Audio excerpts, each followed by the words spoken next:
Merci de nous retrouver sur le plateau de CCTV français et maintenant la deuxième partie de ce journal avec la Chine. L'industrie sidérurgique chinoise en surproduction est au premier plan des changements qui interviennent comme conséquence des réformes chinoises du côté de l'offre.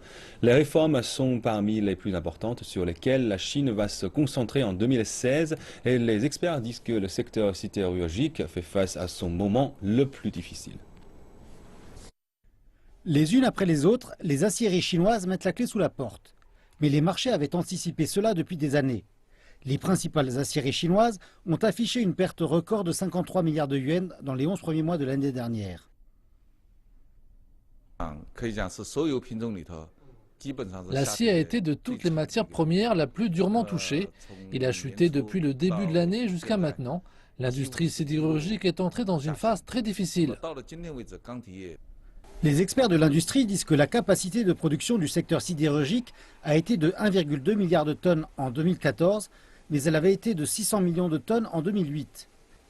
La hausse de 75,8% a été la cause principale des pertes.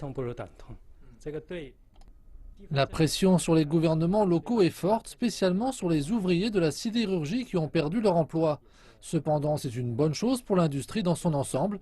Se débarrasser des surcapacités est inévitable. Des signes positifs apparaissent pourtant maintenant. Les statistiques officielles montrent que la capacité de la sidérurgie a déjà été réduite de 15%, ce qui signifie que plus de 180 aciéries ont cessé leurs opérations.